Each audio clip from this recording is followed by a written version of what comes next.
All right, we are going where we have never gone, to do what we have never done, to have what we have never had, and to no longer be an at-risk kid, but an at-promise teen. Good job. Yes! All right. My name is George White. I'm a Columbus Division police officer. I've been a police officer for over 22 years, and I'm here to talk to you about the TAPS program. It means Teens and Police Service Academy.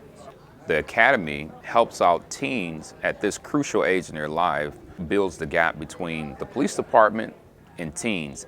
Well, the TAPS program is basically like, is helping students out like in gangs and stuff and talk about what's good and like just getting people around to do better stuff in the school and help around and stuff like that.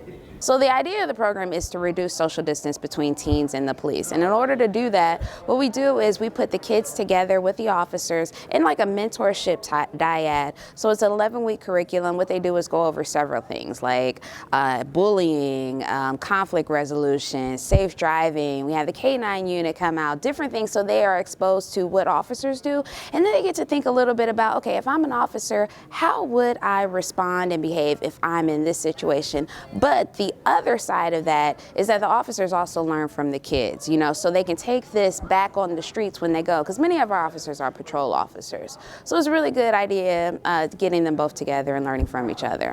What they teach us, they go over by stuff like human trafficking, drugs, gangs, traffic stops, going to prison, all that, and they teach us that it's wrong to do that stuff.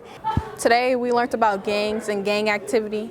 They taught me that some of your friends are not really your friends because some of them can trick you into being into a gang and trick you into doing stuff you're not supposed to. If you hang with a gang member and they do something you don't know they're gonna do it, you could get charged and get how many years they get or get more. Be very careful because their contents in it are loose. We're dealing with kids that don't have, I guess, a lot of interaction with positive interaction more so. And this kind of gives them a chance to deal with us as the police, but also just as a human on their level. We're people too. They don't have to be intimidated by us when they see us. They can speak to us, you know. It's just kind of a way to build trust and rapport between us and them, pretty much. So, you know, kind of talking to them on their level versus coming at them always at an authority type figure. You know, talking to them, meeting them where they're at. I like how they tell us like what's wrong and like they're like more like figures for people who don't have them, like father figures and people in their life like that. Studies have shown that from this age, teens make the determination if they really like the police or if they dislike the police, or even if they have a relationship with the police. Okay, at first I didn't really mess with them because one of them shot my cousin, but now I'm kind of warming up to them. I made friends with some of the police officers at TAPS. Police officers protect our neighborhoods and like they serve and they help people.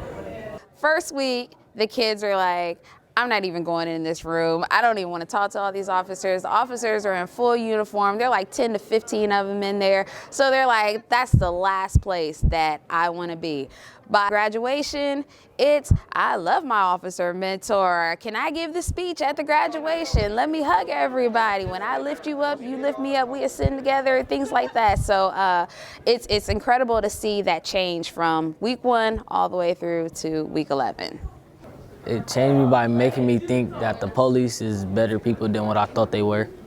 That they're actually good people, not bad people.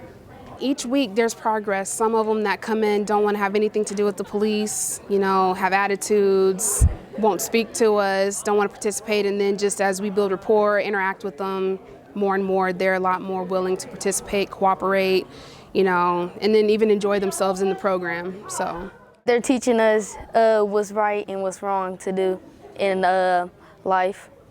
Through our projects and our programs, we kind of bridge that gap to kind of get them to know us personally. Just like today, we're in plain clothes, we're doing a service project to kind of help them do something not only for their school, but for their community. I used to be a teacher. I taught 5th and 6th grade in Houston, Texas, which is where I'm from. I deal with a lot of disadvantaged kids, kids that came from broken homes, dysfunctional families.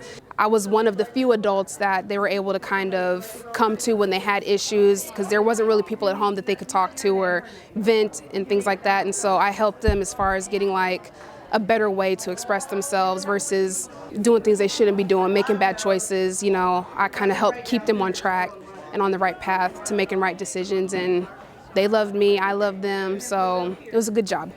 And then, of course, absolutely the graduation. That is the culmination of everything. The kids and the officers, they celebrate the accomplishment. They made it through the 11 weeks. They get a certificate, a badge, and it really is a meaningful experience for all of them.